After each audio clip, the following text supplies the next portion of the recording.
analyst. Doctor, good to have you on the program. Thank you very much, Mr. Joe. Good morning, Nigerians. All right. We're looking at issues particularly happening across the country, threats to Nigerians, threats to peaceful coexistence and unity of the country. President yesterday raised issues while receiving briefing from the INEC chairman, issues of he has given those enough time to people plotting to destroy the country, and also it is time for rude shock or action. Looking at those statements, also looking at happenings in the country, insecurity issues across the country. Well, once again, good morning, Nigerians. Nigeria, as far as I'm concerned, is one nation that cannot be destroyed by anybody, no matter the threat, no matter the misunderstanding, no matter the disbelief, no matter whatever action anybody is going to take. You cannot have a country, or whichever country goes to civil war twice cannot survive. And I did not see Nigeria going into civil war, though people are insinuating the possibility of civil war. But critically looking at it, I didn't see it. I am just returning from a conference, they call it New Regional Political Dialogue for 2023, restructuring, separation, or power shift. Which came with a lot of argument and debate. Of course, a lot of argument. Exactly, because when you talk about issues of talking about the country with other parts of the country, of course. And it will interest you to know that in that conference, there are Afenifere leadership are there, the Yoruba Elders Forum leadership are there, and the Ohanese Ndibo are there, the Niger Delta people were there, and then some professionals selected, the Northerners were also there, and then you have the representative of Ogoho, and then the likes of them, the warring factions, if you like.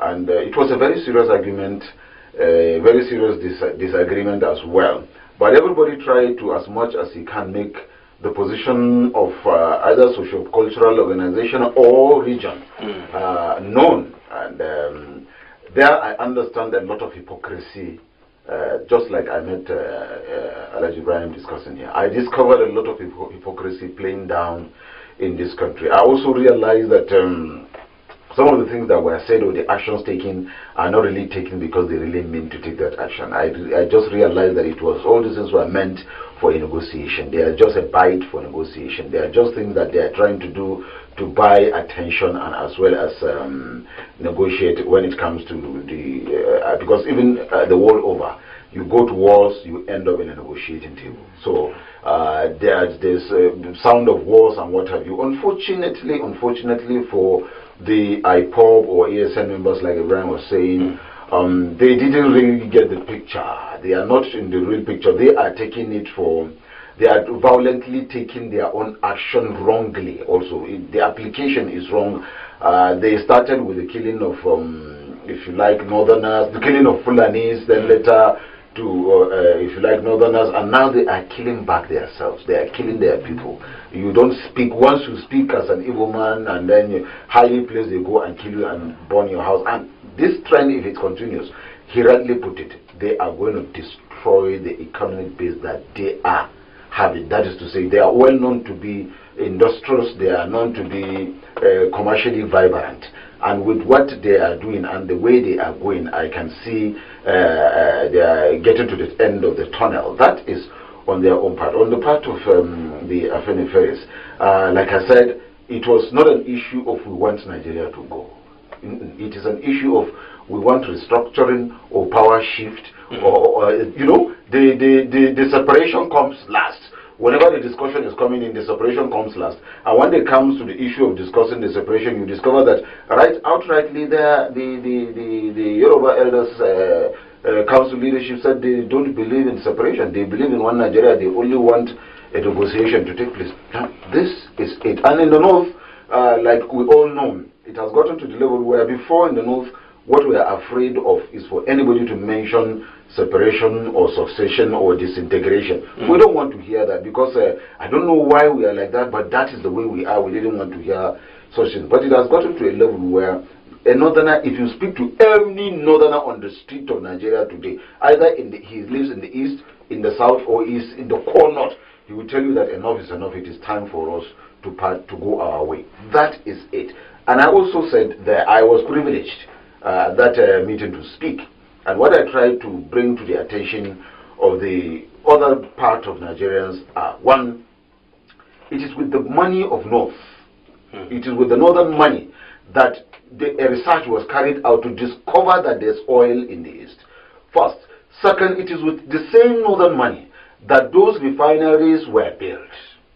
So, if it is the northern money, that time we have the granite pyramids, the cottons, and the what have you. It was that money that was used to research, discover, and build the refinery. So, what I was saying there was, if that is the case, it means just like you have the NDDC. And cocoa money. Thank you, and cocoa money. Yeah, so from Southwest. Yeah, from Southwest. Yeah. So if you are talking of NDDC, and you even have a Niger Delta ministry, and you're talking of NDDC, and a certain amount of money is being allocated to them because they have the oil in their region, then the northern part of Nigeria deserve just like what they deserve. Because without that money of the north that was used to research, discover, and build the refineries, there wouldn't have been the refineries. So northerners deserve certain amount of allocation, just like they are allocated to NDDC. Right. That is number one. Number two, I also discovered, and I also tried to make them understand, the oil money made northerners to become lazy. Before the discovery of the oil money, it was the granite, the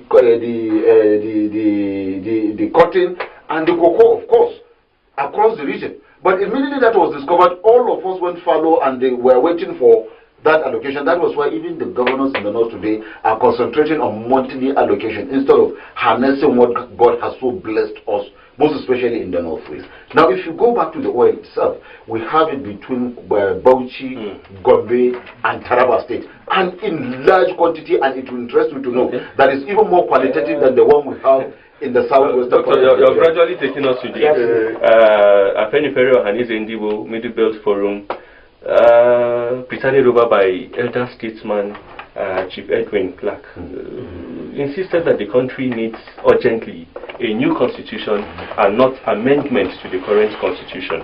In fact, new constitution based on the 1963 constitution, looking at the assessment of public hearing and the position of these leaders.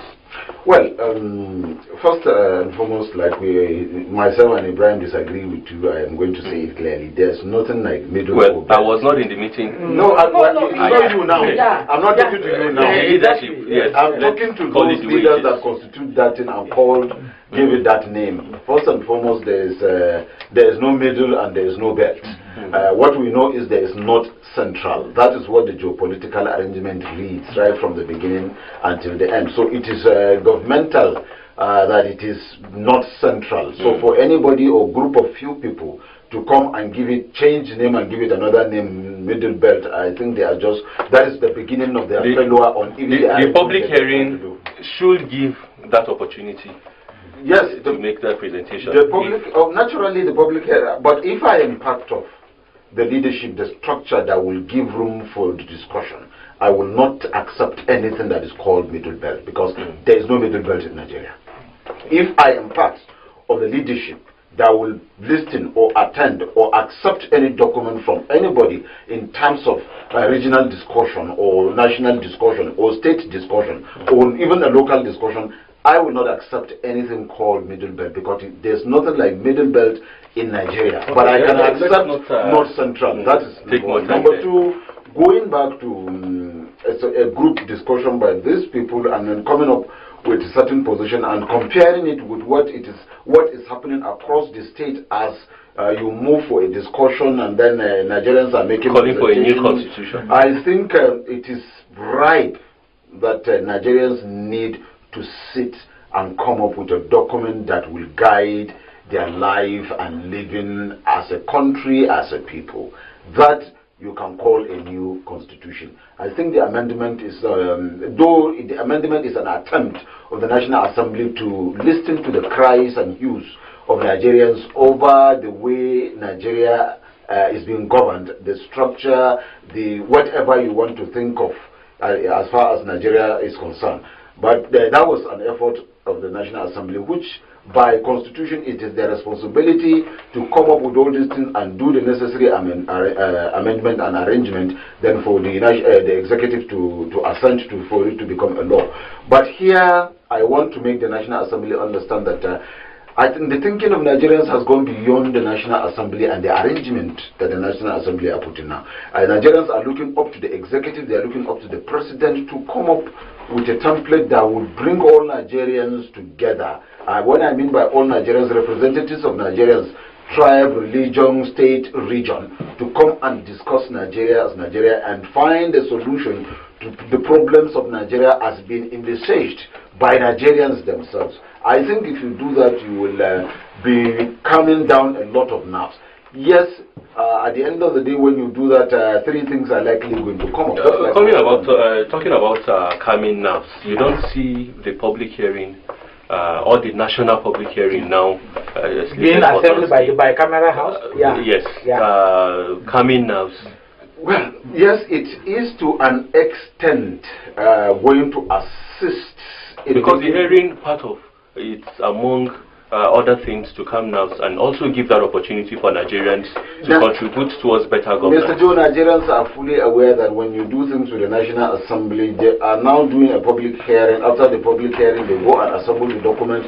Then after assembling the document, each committee will make a presentation of its document to the Senate or to the National Assembly. After the presentation to National Assembly, another committee will be set up to monitor, to study those things or come up with a document that outside that document, when you come up, it will now come up for a debate in the National Assembly, first, second, third reading before the passage, and then go back to the executive for assent. It will take from now to the end of 2023, nothing is going to happen about that thing. It's going to be just a delay tactics to calm nerves if that is what is meant to do. But that, yes, Nigerians are going, but also not every Nigerians are going to make that presentation. A lot of Nigerians don't really believe in that because they knew this process must have to take place. And it's not even by force for the president to assent to whatever they bring. It has been done during the Jonathan days when the president came in. He said he's not going to even look at that document. So he can decide to say he's not going to look at it again.